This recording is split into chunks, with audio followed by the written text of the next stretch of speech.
আজকের এই ভিডিওতে আপনাদেরকে এমন একজন জনম দুঃখিনী মায়ের গল্প শোনাবো যে ঘটনাটি শুনে আপনাদের চোখ দিয়ে অশ্রু গড়িয়ে পড়বে এবং এই দুঃখিনী মায়ের পৃথিবীতে আপনজন বলতে কেউ ছিল না। আর এ কারণে তাকে সবাই এত কষ্ট দিত, এত অপমান করত, এত লাঞ্ছিত করত, যেটা এই দুঃখিনী মা কোনোভাবেই মেনে নিতে পারছিল না। আর সে কারণেই সে নিজের বাড়ি ত্যাগ করে একেবারে দু চোখ যেদিকে যায় সেদিকে চলে গিয়েছিল। সম্মানিত দর্শক মণ্ডলী, আজকের এই ভিডিওটি আপনাদের অন্তরকে নাড়িয়ে দিবে এবং আপনাদের বিবেককে জাগ্রত করে তুলবে। আজকের এই দুঃখিনী মায়ের এই ভিডিওটি যদি আপনি সম্পূর্ণ দেখেন তাহলে আপনি অনেক কিছু জানতে পারবেন। পৃথিবীর বাস্তবতাটা আসলে কি সেটা আপনারা বুঝতে পারবেন। তাই অনুরোধ করছি আজকের এই ভিডিওটি একেবারে শেষ পর্যন্ত দেখতে থাকুন। তো চলুন কথা না বাড়িয়ে আমরা মূল আলোচনায় প্রবেশ করি। আজকের এই ভিডিওটি যাকে নিয়ে সেই দুঃখিনী মায়ের নাম ছিল বিলকিস আক্তার। বিলকিস আক্তার তার স্বামীর সাথে বিবাহ বন্ধনে আবদ্ধ হওয়ার পর থেকে ভালোই ছিল এবং তাদের পরিবারে কোনো সমস্যাই ছিল না। তার স্বামী এবং এই বিলকিস আক্তার মিলে সুন্দরভাবে জীবনযাপন করছিল। একটা কথা আপনাদেরকে বলে রাখি, বিলকিস আক্তারের কোনো সন্তান ছিল না, না ছিল ছেলে সন্তান, না ছিল মেয়ে সন্তান। তারা ছিল নিঃসন্তানই, তাদের কোনো সন্তানই ছিল না। আর তার স্বামী একটি কারখানায় কাজ করত। তার স্বামীটা একটু বলদ টাইপের ছিল, মানে অতটা চালাক টাইপের ছিল না, সাদাসিধে একদম সহজ সরল ছিল। তার স্বামী উপার্জন করে যা আনতো সেটা দিয়েই তাদের সংসার চলতো। এভাবে চলতে থাকলো বেশ কিছুদিন। একটা সময় তার স্বামী পাগল হয়ে যায় এবং পাগলামি করতে থাকে। এলাকার মানুষ তাকে পাগল বলে সাব্যস্ত করলো এবং সবাই বলল এই পাগল থেকে সবাই একটু দূরে দূরে থাকবে, কেননা ছেলেটি পাগল হয়ে গিয়েছে। তাই সেই বিলকিস আক্তারও তার সংসার করতে পারছিল না। তার সংসার করা তার জন্য কষ্ট হয়ে যাচ্ছিল, যেহেতু স্বামী পাগল হয়ে গিয়েছে আর তাদের সংসারে সাহায্য করার মতো কেউ নেই। তাই সেই সংসারে থাকা তার জন্য কষ্টকর হয়ে যাচ্ছিল। এরপরও বিলকিস আক্তার বাবার বাড়ি থেকে কিছু কিছু টাকা পয়সা এবং চাল ডাল এনে যা পেত তাই রান্না করে খেত এবং স্বামীকে খাওয়াতো। স্বামী সারাদিন পাগলামি করত এবং বাড়িতে এসে খাবার খেত। এভাবেই তাদের দিন আস্তে আস্তে কাটতে লাগলো। এক পর্যায়ে কিছুদিন পর তার পাগল স্বামীটিও ইহকাল ত্যাগ করে পরকালে পাড়ি জমালো, অর্থাৎ সেই পাগল ব্যক্তিটি মারা গেল। এখন বিলকিস আক্তার নিজের ঘরে নিজের বাড়িতে একেবারেই একা হয়ে গেল। না তো তার কোনো সন্তান আছে আর না তো তাকে সাহায্য করার মতো কেউ আছে। এরকম অবস্থাতে বিলকিস আক্তার কি করবেন সেটা তিনি কোনোভাবেই ভেবে উঠতে পারছিলেন না। সে কি এখানেই থাকবেন নাকি বাবার বাড়ি চলে যাবেন? সে যদি এখানে থাকেন তাহলে সে কি খাবে, কি পরবে আর সে কি করবে, এই চিন্তায় সে বিভোর হয়ে থাকতো। আর যদি বাবার বাড়ি চলে যান তাহলেই বা কী হবে? বাবার বাড়ির লোকেরা তো হয়তো বলবে, কি মেয়ে তুমি, তোমার বিয়ের কিছুদিন পরে তোমার স্বামীটা মারা গেল, তোমার তো লজ্জা হওয়া উচিত, তোমার কারণেই হয়তো তোমার স্বামী মারা গিয়েছে। এরকম নানা চিন্তায় বিলকিস আক্তারের মন বিষণ্ণ হয়ে রইল এবং সে একটা পর্যায়ে না খেয়ে ক্ষুধার যন্ত্রণা সহ্য করতে না পেরে ডিসিশন নিতে বাধ্য হলো যে সে বাবার বাড়ি চলে যাবে।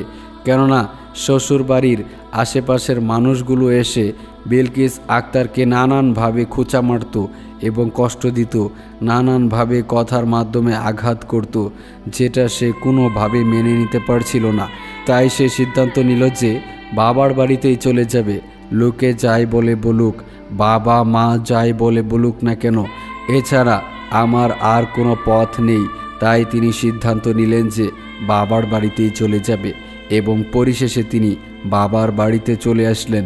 তিনি ভেবেছিলেন তার বাবা মা হয়তো তাকে বলবে, তোমার এই সমস্যা সেই সমস্যা, তোমার কারণে তোমার স্বামীর আজ এই অবস্থা।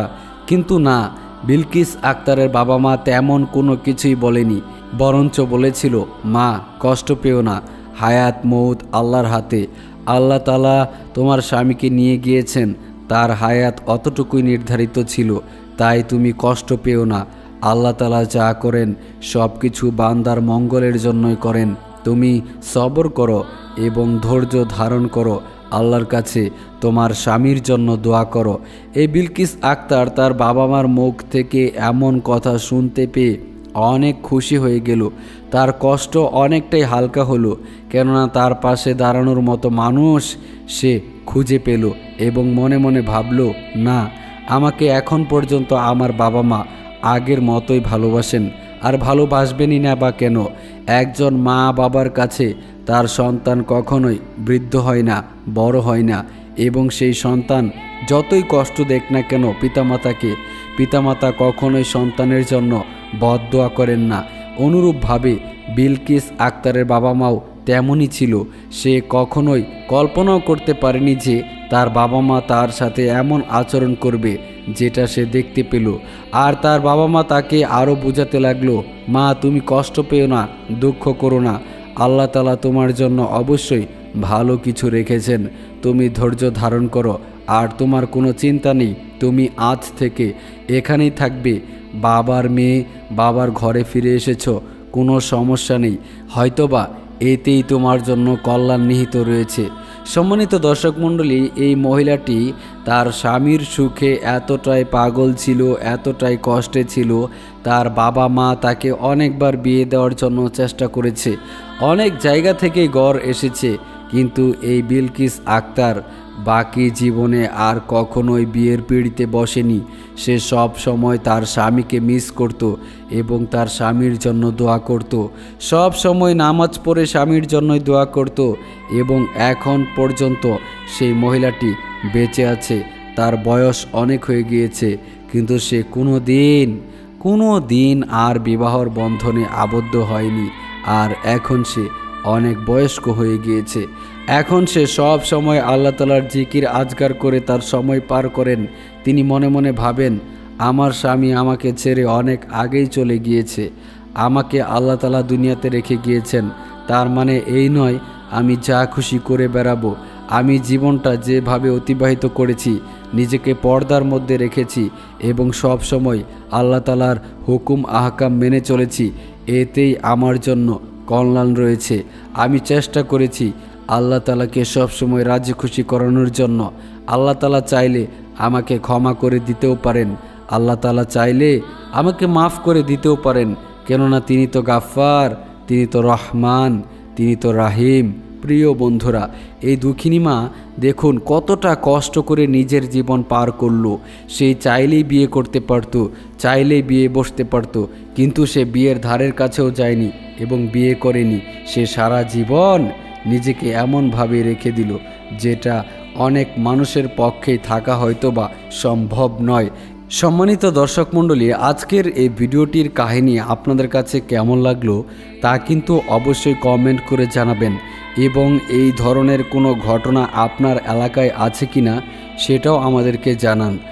আর এই দুঃখিনী মায়ের জন্য আমরা দোয়া করছি, আল্লাহ তাআলা এই নিঃসন্তান এই মাটিকে অবশ্যই দুনিয়াতে সুস্থতার হালতে বাঁচিয়ে রাখুন, এবং মৃত্যুর সময় যেন তার ঈমানের সাথে মৃত্যু হয় এবং সে যেন তার স্বামীকে নিয়ে জান্নাতে বসবাস করতে পারেন, সেই তৌফিক আল্লাহ তাআলা দান করুন। সকলেই কমেন্ট বক্সে লিখুন আমিন ইয়া রাব্বুল আলামিন। সম্মানিত দর্শক মণ্ডলী, দেখা হবে পরবর্তী কোনো ভিডিওতে। আজ তাহলে এ পর্যন্তই। ভালো থাকবেন, সুস্থ থাকবেন, এই প্রত্যাশায় আজকের মতো বিদায় নিচ্ছি। আল্লাহ হাফিজ।